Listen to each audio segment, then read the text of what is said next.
It's Miata, Janet, and myself, and we are your Christian formation folks in the Presbyterian Mission Agency.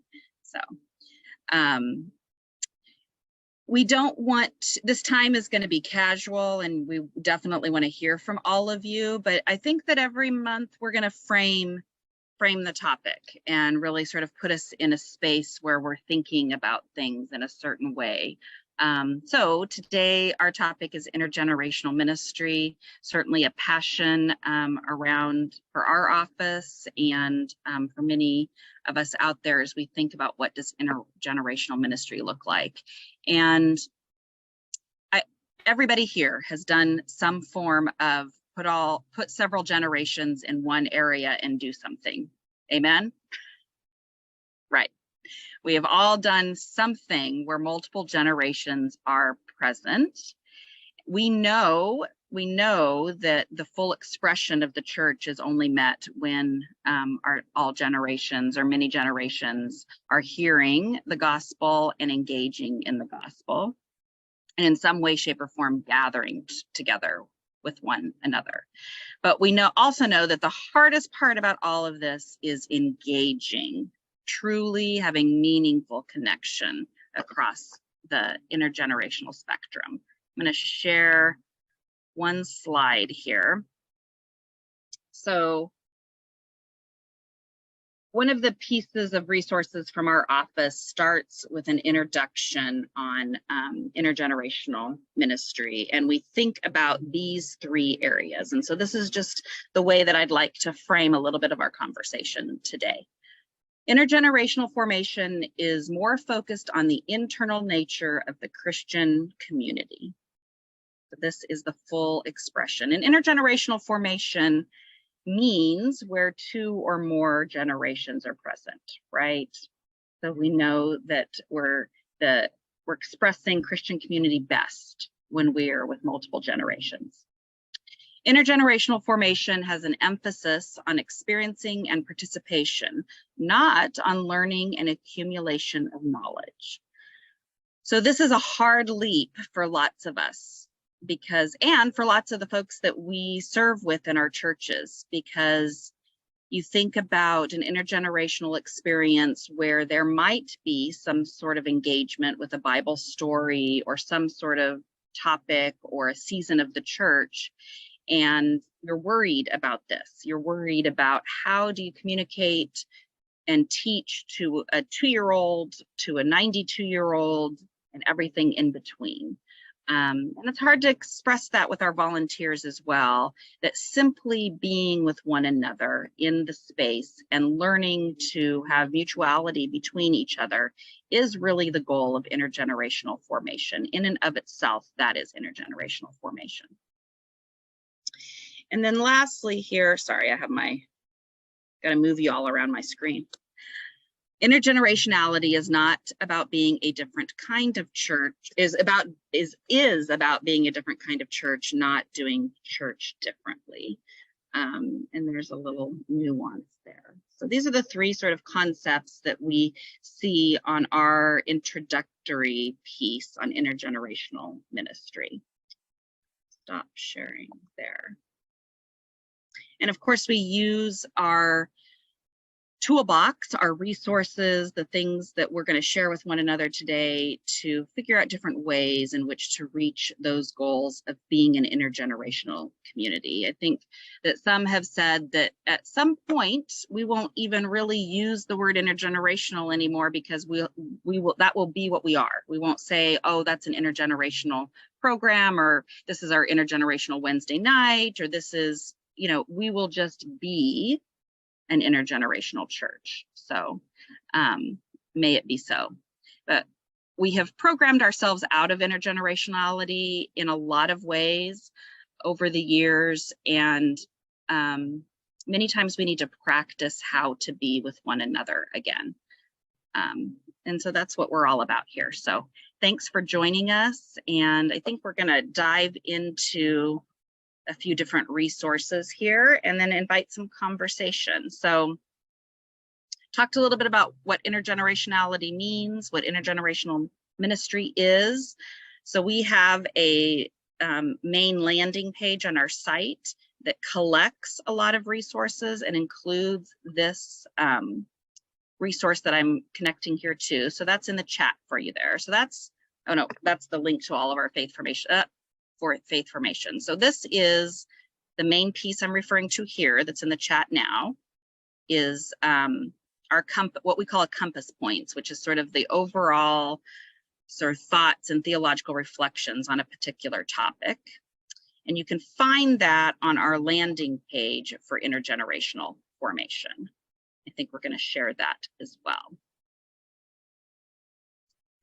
The next thing on the landing page. That is the landing page. Okay. Got it. All right. So that's a good place to go to, where you can see links to a lot of different things, not only things that we have put together, but things that we have gathered, and we're always looking to update that. And so when we get to a minute in a moment where we have some conversation and share some things, then we will know if we have some things to add to that piece there. The next thing I want to share with you, and Jenna, here you are in the room. So here I'm going to talk about you now, okay? So how many of you are aware of Opening Doors to Discipleship, that resource? So one of the newest modules that Opening Doors to Discipleship has is our Intergenerational Ministry module. I'm just bringing up the site here. So you will find this if you go to openingdoorstodiscipleship.net. So odtd.net is the main page for Opening Doors. And then we have leadership, reformed theology, educational practices, and then this fun section called Explore More. And this is where we're adding electives, if you will. So intergenerational ministry is here. And Jenna was instrumental in designing this module with APSI and with our office. And what I think is great about this is this presentation here that Jenna put together, and the PDF that accompanies it is a great way to introduce this to your congregation. So whether that be a CE committee or a group, a task force that's going to work on intergenerational ministry, a group of parents to really describe what we're looking for and how we'd like to make a shift in our churches towards this. This is a bite-sized, I think it's around 20 minutes presentation, and there's also a handout that goes with it. We also added to this module, Rebecca Guzman did a grandparent camp and was great about sharing what that could look like in her presentation. And she also included some handouts to go with that. We've got a couple of links to 2 different toolkits here from the CRC and our site. CRC has done a lot of work around intergenerational ministry, and their toolkits are great, and you can find them there. Because this is a training module, you can walk through this, and there's always a closing prayer at the end of these. And then when you click on additional resources at the end of any of these modules, what you come up to is a wakelet. And this is where APSI will continuously add resources. So you can scroll through this wakelet to see what is new and what we're doing. It scrolls back and forth and up and down. And they will continue to update this as we go on. It's a fairly new module, so I think there's some different pieces that they would like to update as well. I'm going to stop sharing there.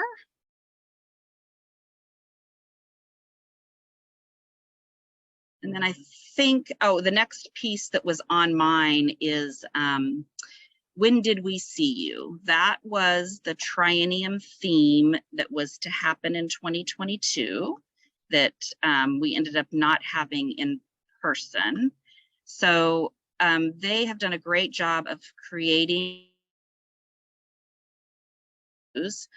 and specifically, there are some outlines in an event planning guide for intergenerational gatherings. So I would encourage you to check out the When Did We See You Youth and Triennium pieces. So I am going to pause there. Any questions or comments so far about the pieces that we have covered before we share a few more things and then get to what you have?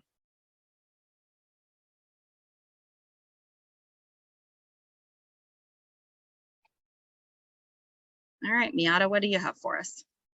All right, so I'm just going to share just an overview of a couple other resources that we have, and then and Janet will put those links in the chat.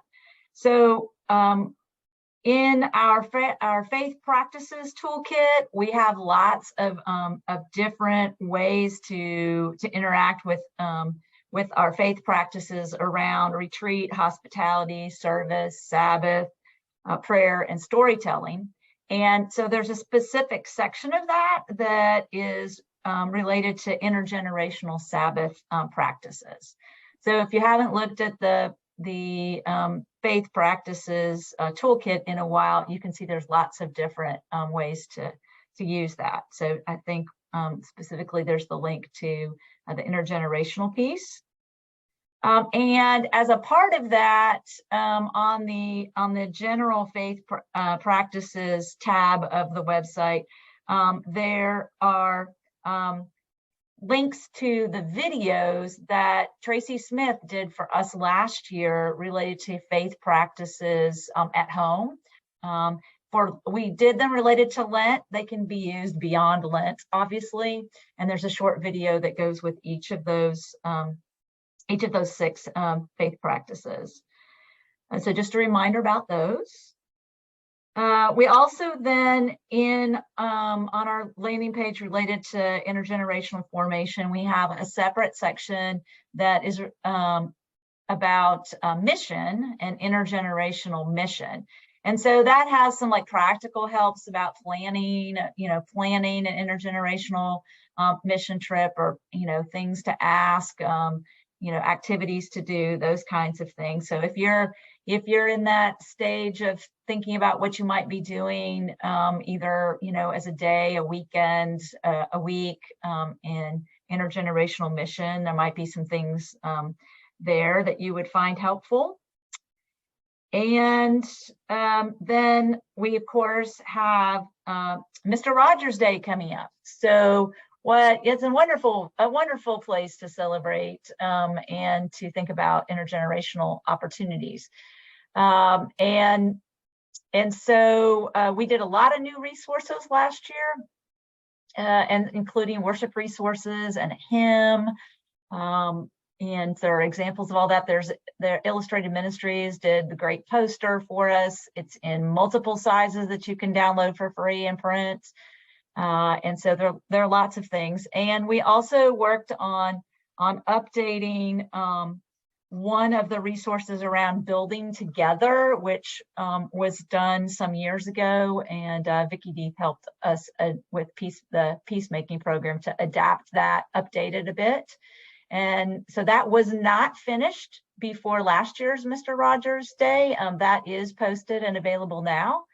And we're in the process of working on updating another piece of the Mr. Rogers curriculum from the past that had to do with sort of the parenting and caregivers and family kinds of things. And so we hope to have that out before March 20th. So March 20th is the day that is Mr. Rogers' birthday, and when we celebrate, obviously last year it was a Sunday, so it made it even more enticing, I think. But whenever your congregation or your setting wants to engage with Mr. Rogers and his care for not only children, but all around peacemaking and, I would say, intergenerational ministry, we encourage you to do that.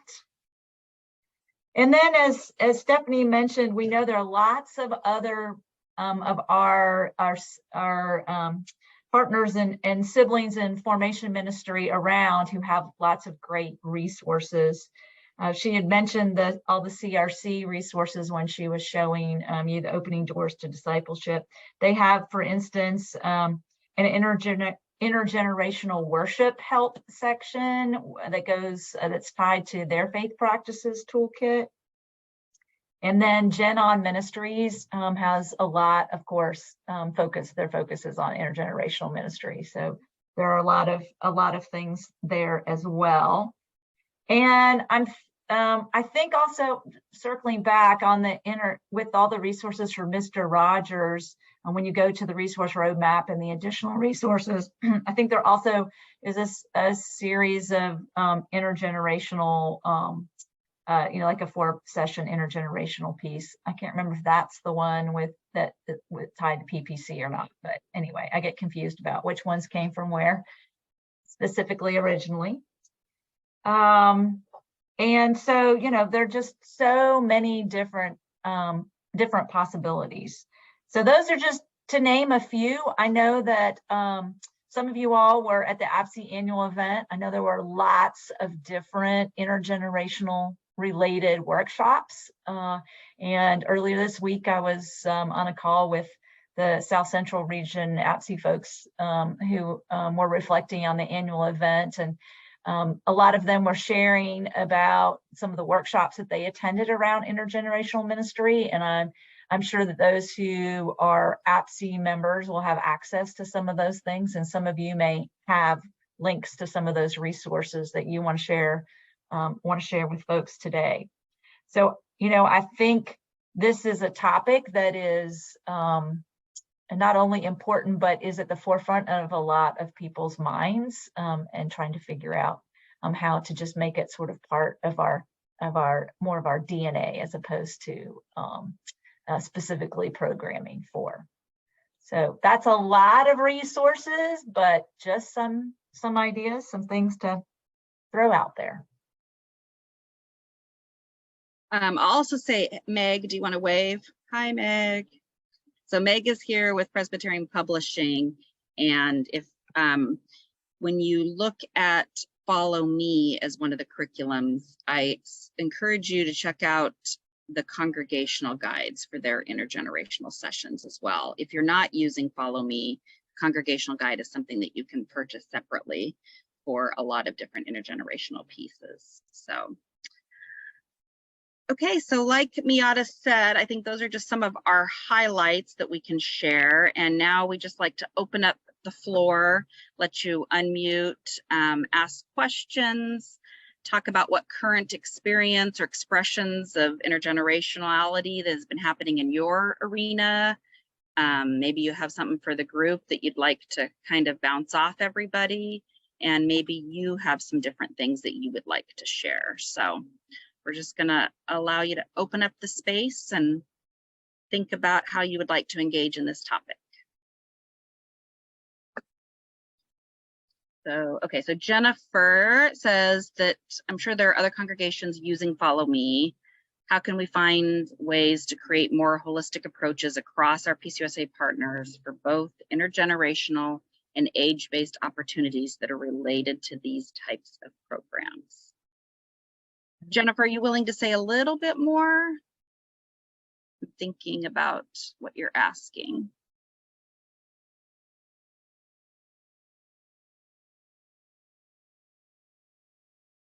Can you all hear me? My internet says it's unstable. I can, yeah. Yeah. So I think you were asking what I was asking in my question. Okay. I'm just, I think there are a lot of great resources out there, and part of our job is curating, but I just wonder if there's a way that we can be more holistic about the curating from a higher level, so that somebody who's at a church is not self-curating and then the person down the street is self-curating. And so a lot of time could be spent on a higher level curating resources in particular places. And so just wondering about kind of particularly within the PCUSA, figuring out how we do that in a way that makes sense, knowing that some of us use lectionary and some of us are using Follow Me, and others are using other resources. And so how do we kind of take some of the load off of the people on the ground and put that in a curated way, holistically? Yeah, great question. Thanks. I think that is where we'd encourage you to utilize Opening Doors to Discipleship, because that site has been put together with really the volunteer in mind, part-time staff person, CE elder, the resources and the wakelets and the things that are put together with each module are a curated place that will continue to get updated.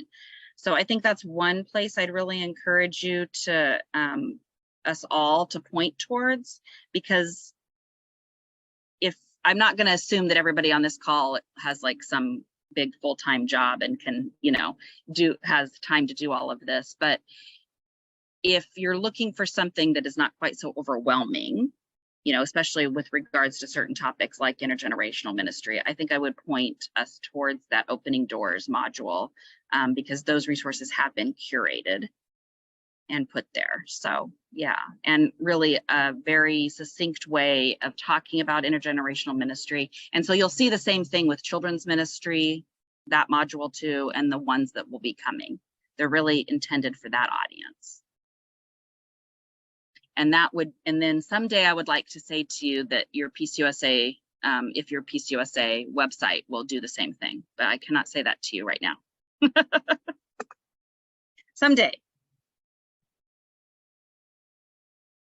Anybody else have thoughts around that or something else to share?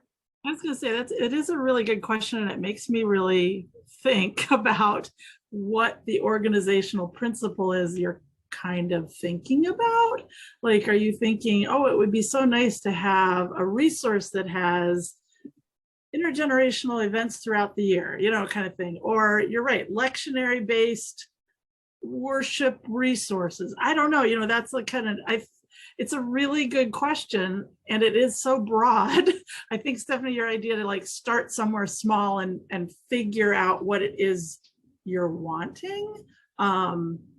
Because it's a really good question. And it makes me kind of start to go, oh, what could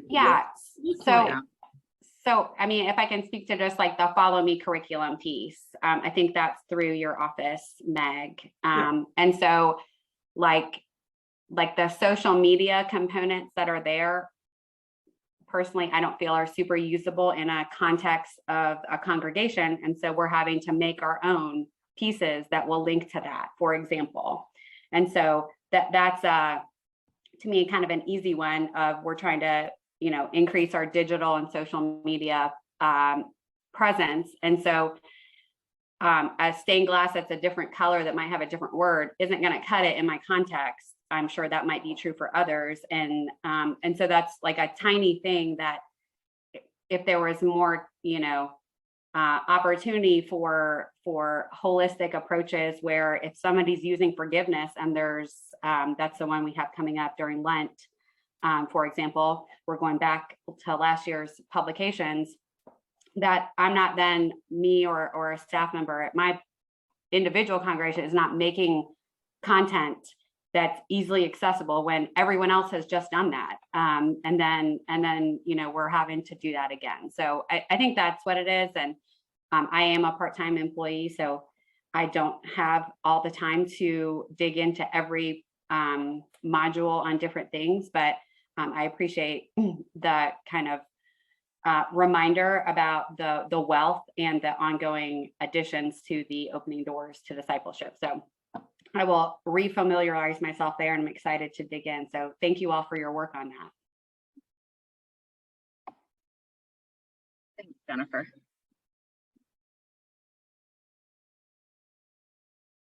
Who else would like to share about IG in your context and how it's going?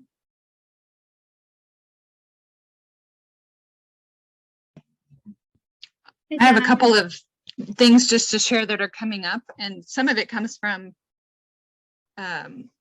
the workshop I took at APSI that I think some of you also were in, perhaps, on intergenerational worship with Sarah Allen, which if you have access to the APSI online, I don't know if hers is one of those, but I think some of her handouts might be there.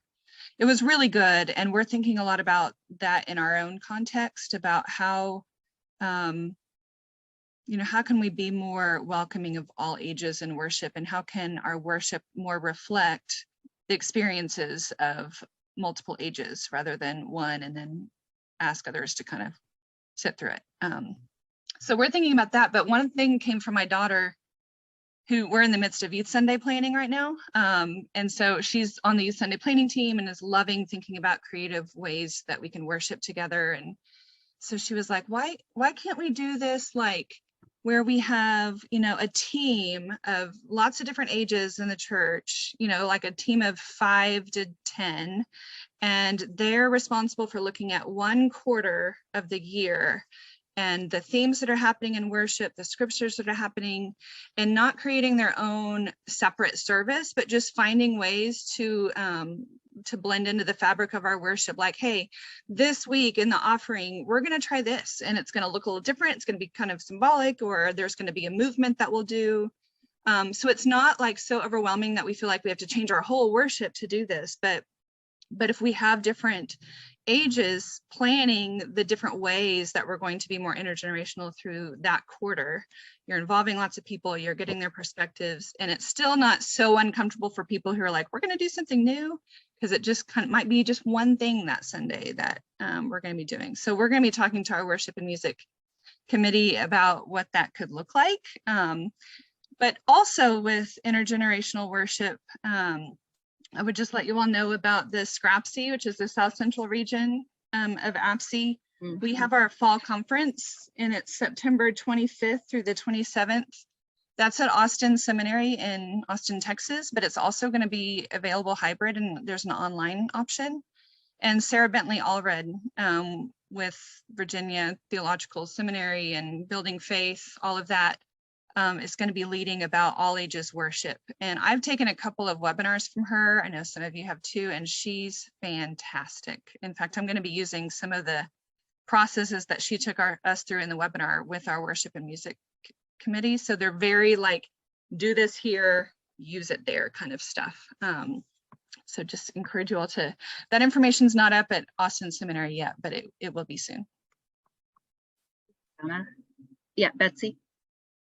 I just want to say, Jenna, I took your session at APSI and really enjoyed it. So seeing you here in person is like meeting a celebrity. So thank you for Jenna taught a really great thing, engaging children and youth in Matthew 25. It was really exciting and inspiring. Can you just say the name of the last person that you were talking about that you really, she's got webinars. I didn't catch that name. I wanted to write it down. Yeah, her name is Sarah Bentley Allred, Allred. And I'm trying to think of where those webinars might be housed, and I'm not sure. Who are the webinars through? Yeah. It might have been through, you know, I think it was through Vibrant Faith.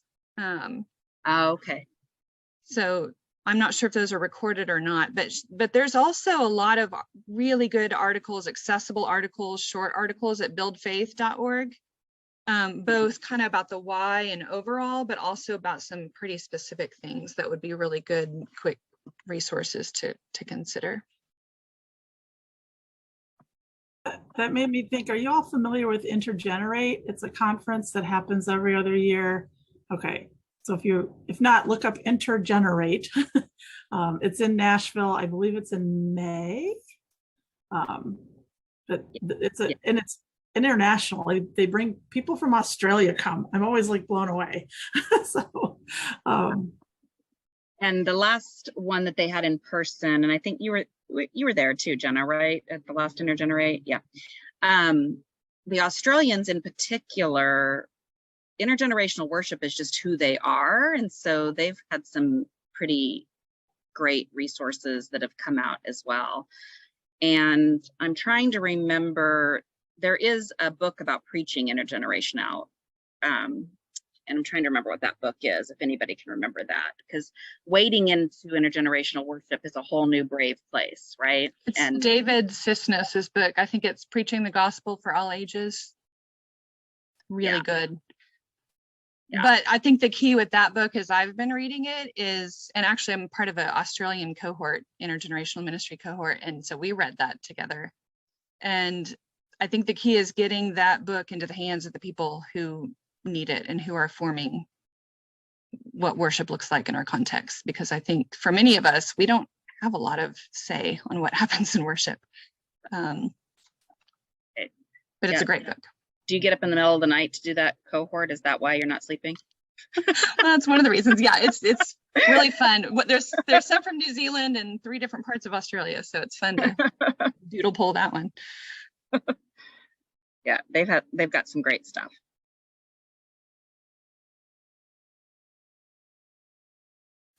Thanks for putting those links in there. Who else? I can share a little bit. My stuff is probably dated, but about 12 years ago, I'll just piggyback on what Jenna and some of the rest of you are saying about worship. I stopped doing Youth Sunday. And instead, I was in a congregation then, worked with a team that really was into using children and youth in having them as a part of the leadership in worship. It naturally depends on who your head of staff in and how the programming goes, but it doesn't work very well in some settings, but it's really great when you can it just becomes a norm. Like Jenna's idea of if you're just beginning having those quarterly teams that work together, but our youth and children serve as ushers. They're naturally liturgists. They provide special music. They sometimes help with tell a story or help with the sermon. Like I said, it's not working. It's not happening as much up here where I'm at now, but in 2 of my other congregations, it really was great. And so I'd encourage you to, I know it's for many of you, that Youth Sunday is really important, but for me, I just thought it was one Sunday out of the year that we emphasize youth, and personally, it made me sick. But I know it works really well in some of your churches, so I'm not downsizing those of you that still do it, but there are other ways, that you can include youth maybe not every Sunday, but just about every Sunday, like you include adults and other people in your congregation. I've been trying for the past, I don't know how many years, like in any quote program that I do, to make sure it's not just a couple adults with children or youth. Like in our confirmation program, we have many times during the year when, including one of our retreats, where adults are paired up with the youth in a mentoring relationship. We do 6 weeks of Bible when children get their Bibles, and families meet together with mentors, and then the adults and the youth children meet together weekly, if possible, for activities, just things like that, to just really I've been trying to look through the lens of how does everything I do or we do in both mission, especially in mission and in faith formation, how does it become something that everybody's involved in? Knowing that there are times when children and youth maybe need to be alone, but how do we, it's kind of like what one of your opening points, let me look at that, where it says it's not we're changing. What did you say? Let me find that. What did I say? Intergenerational is more focused on the internal, no. Intergenerationality. It's about being being a different kind of church, not doing church differently. I don't know if that fits in what I'm saying, but that's what through the past, I'd say 10 years, I've been really trying to focus on, and to, there's that isolation. It seems like there can be that isolation, especially with adults and children being together. So it's really been important to me with the families and the adults that I work with, or the community, I should say, of faith that I work with, that we really, the adults do know who the children are. And as I was thinking about the talking, I work with a lot of church, I'm from Alaska, so I work with some of the village churches. And the village churches, and probably your small churches and the communities you are, they have been having adults and children and youth in the same space. That's how they function. Right. And I know and I think that if we can just encourage them and say, hey, you can be a leader in this because you've been doing that. You've been having people in the same space for many years. I think I'll speak for our Alaska because of the missionary movement and having to do things a white way. Some of the churches just have the children in that space, and they're not really leading. But I think that if we can really, those of us that work with small churches, just say, hey, you can be a leader in this, and you can teach us. I think that, no, that's great, Dana, because so they're not going to say we do intergenerational worship. They just are. Yeah. Right. Yeah. Well, I don't know. They have everybody in the same space. They don't take people out, but I'm not, I can't speak for the rest of the country, but I know in Alaska, the kids a lot of times just sit there. I mean, you know what I mean? They're not leading, because for so many years, we as white missionary people, did not have children and youth participate. They just sat. But you know what I mean? I mean, they are in the same space. So it's a way to really encourage to that next step, or to build on it. Yeah. And our family-sized churches, is that still a term that folks use, right? Like sort of our 75 members and less, or 50 members and less. They're already an intergenerational sort of group together. And it's something that they can talk about in abundance instead of scarcity, right? That they don't have 1,000 members where they've got to figure out how to put people together because they have 12 programs going on at the same time. Yeah. Do any of us have that anymore? There are churches. I wish I did. Well, I think also although I'm extremely passionate of putting children and older adults together as generations, but I think we also need to, always remember all the intergenerational, that may be all what we consider to be adults, right? How many different generations that there can be, and recognizing that also.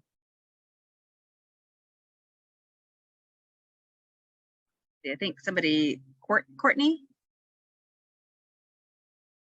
Hi there, how are you? Good. Good, thank you for having me. I am a part-time director of Christian education, mom to a 2-year-old and a 7-year-old. So yeah, you'll hear my son, I'm sure. But we started doing 2 things this past year. One was a bigger item in worship. We added what's called a pray ground, or a grace space, to our sanctuary. It's just a little spot carved out to allow parents with younger children, like my Robert, safe space in the sanctuary to kind of be a kid. And so they're in the sanctuary with us instead of having a nursery program. Yes, I know. Many of our, buildings might be Christian education are across the street, or we found that after COVID, parents just didn't want to leave their children. So it was underutilized, and we didn't have a program for anybody 3 and under at our church. So we're working on that. And the other thing we're doing is having guest speakers at our Sunday school class. So we have somebody coming in from the deacons, somebody coming in from the session to explain what their job is within the church and what role and how they support the work of Jesus. So I don't know, that's kind of like a very simple ask of somebody if they're good with kids. Make sure they're good with kids before you ask them to come in. But, different committee members or different people around your church, pick and choose from them and start to do a little 5 or 10 minute segment on different things. It's worked out well. The kids really love having their special visitor of the day. So thank you. When I worked with POAM a few months ago on older adult ministry and how older adult ministry impacts all the generations, one of the things they said is older adults really have a deep desire to share their wisdom and experiences and life experience with different generations. And how do we cultivate that in a positive way? So if somebody has retired and doesn't have their career anymore that is at the forefront of their mind, they really feel like they have this other thing they can offer. They have time to offer the church. So I think that's a good role that we all play too, or you all play in your churches, is how to cultivate and think about older adults and their role, and how they can share that. One thing that that we're doing, we're a small congregation. We have on the books, we have a little over 100 members, but actively participating averages out around 40 to 50 people. And we have no kids younger than 8th grade. So we're definitely, you know, in the older, getting older congregation. But our pastor and I noticed, and both of us are part-time, that our people are just across the board are getting overwhelmed, and we're trying to have all the different pieces of a congregation that we've always had with fewer people. And more people are doing multiple jobs within the congregation, and we're facing burnout, and not just in faith development, but in mission and in session and deacons and everything. And so one thing that we sat down and talked about, and we're slowly starting it, is to look at our overall congregational structure. And just like we've probably all heard or said at times, like, worship can be anything. You can worship anywhere in a variety of ways. And like anything can be Christian education or faith formation that bleeds into so many. We're trying to get our people to think outside those structural silos that we've always had. Well, we always have a mission committee and a hospitality committee and a faith formation committee, and say, like, for instance, one great hour of sharing is coming up with Lent. How can we across the board have a unified message, and what is the piece that faith formation can present with that? What is the piece that our mission and finance people can present? Where can our worship people get involved? So that it's one thing, but we're all sharing the work. And that bleeds into that intergenerational idea as well. Because like our youth are all about, let's get everybody to wear a blue shirt on, you know, whatever Sunday that is at the end of the month. Like they are totally like, yeah, we're going to coordinate this. We're going to take a picture of everybody in their blue shirts. Our mission team has said, yeah, we'll do a minute for mission at the beginning of worship and talk about throughout Lent, the different agencies we're supporting with this offering, blah, blah, blah. And our worship people are making space and maybe going to decorate a little bit differently for those Sundays and stuff like that. So we're starting to just change the mentality of how we think about what we're doing and who is doing it. And we do things like we have a playground in our sanctuary too. And we don't have a lot of people that come with small children, but when they do, we have our youth and some of our adults, even our grandma kind of age adults, that will offer to go sit on the floor and play with the kids so the parents can pay attention a little bit better, but they're still right there in view of the parents. And they'll just do quiet, you know, Legos on the floor or puzzle with them. And it's so neat to see those interactions. So we're just trying to broaden our minds and get out of our silos. Awesome. I love that. Yeah. And so that, yeah, like Jenna says, it's about creating a culture, not just, you know, figuring out. Yeah. Right. Absolutely. I also just dropped in, I was thinking about this in terms of other contexts, links to 2 intergenerational retreat modules. So if you're looking for some space or places, they're through PCCA partnerships, the camps folks. So anyway, another opportunity.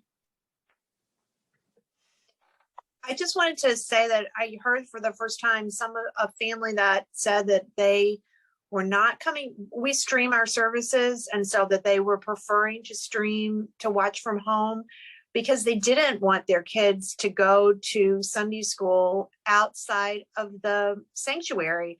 So I think we've been trying to say, oh, we're doing the parents such a favor by taking the kids out. This is just the culture that I came into, that they always take the kids out during the service, especially the sermon. And in fact, just like Heather said, there are plenty of families that want their kids right there.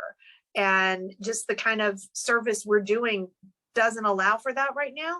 But I think now I've heard it twice, that it's really just to like keep them close to me. And that's really developed strongly after COVID, especially. Yeah, and also it's a generational piece, I think, because I led this workshop with PCCCA prior to COVID that a millennial parents differently than a Gen Xer and a boomer parent, right? And if you live in a town with breweries, you know that young adults have their kids with them everywhere. And it's not like my husband and I took our kids to the bar. Right, but now there's this whole new thing of breweries and places where your dogs go and your kids go, and they just do life together as a very generalized, stereotypical sort of statement.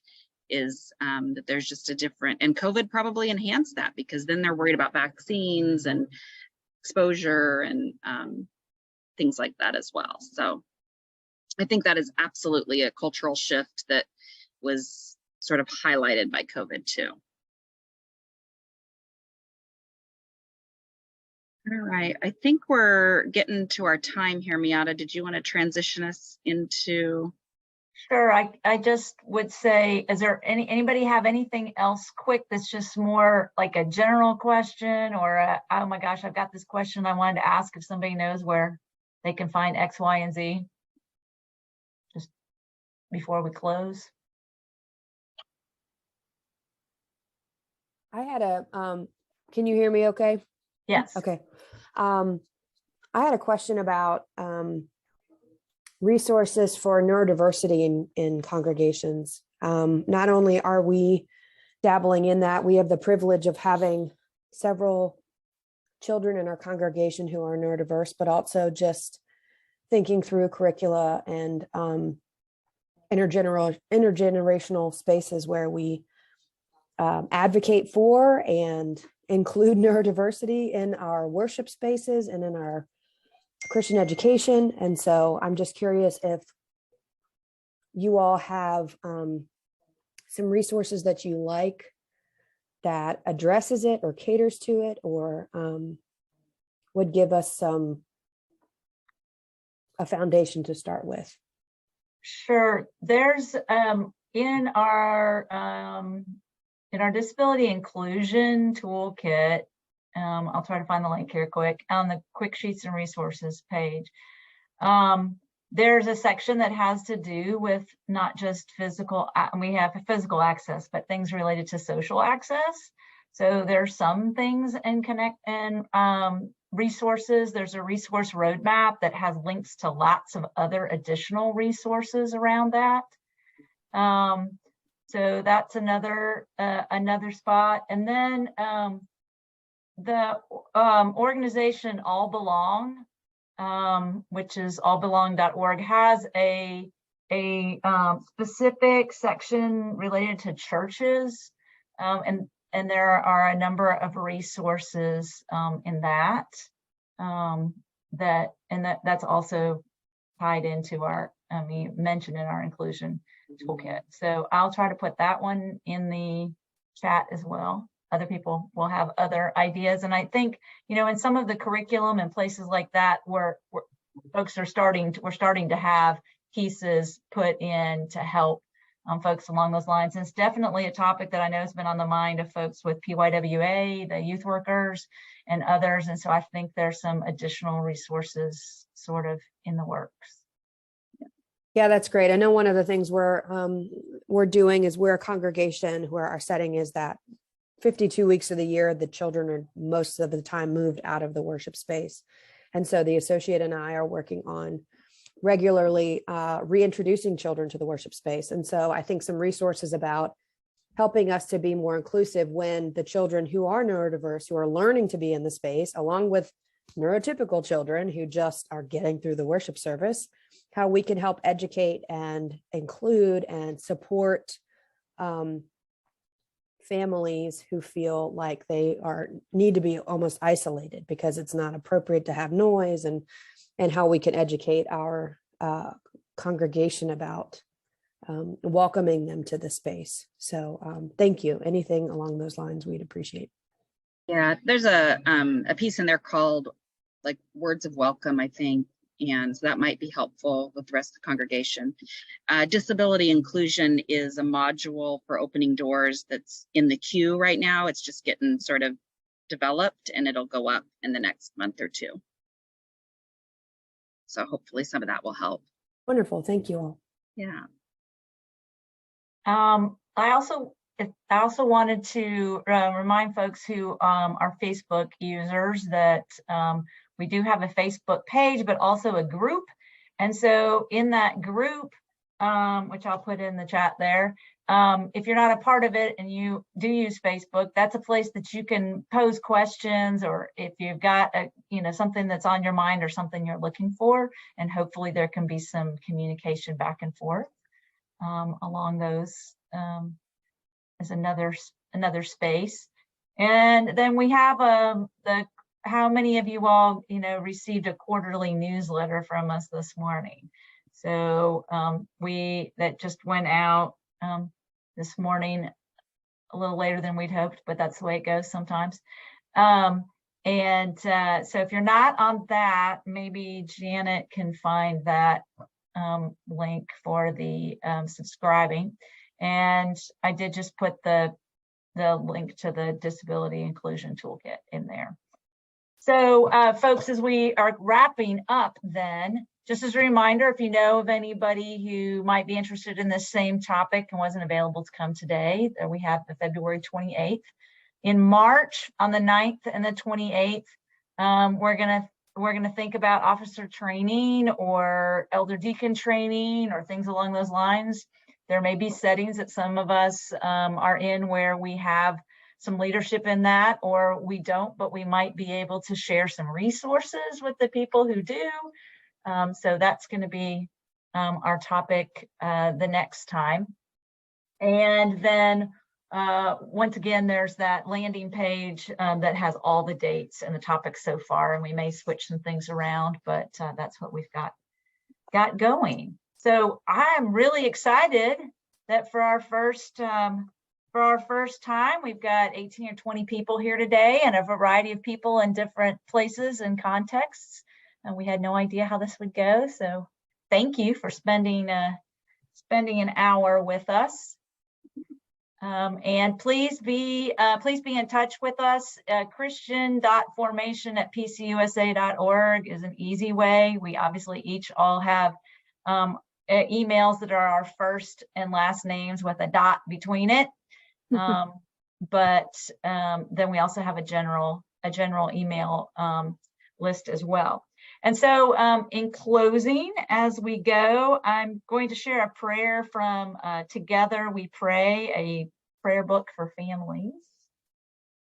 And this prayer, Shining Face, and first a verse from Psalm 4. Let the light of your face shine upon us, O Lord. You have put gladness in my heart more than when their grain and wine abound. Let us pray. God of gladness, let the light of your face shine upon us. When we lie down and when we rise, when we work and when we rest, when we eat and when we smile, when we cry and when we dream. Let the light of your face shine on us, we pray. Let the light of your grace shine on the world. Amen. Thanks again for being here. We'll hope to see you all in the future. Thanks all. Have a good afternoon.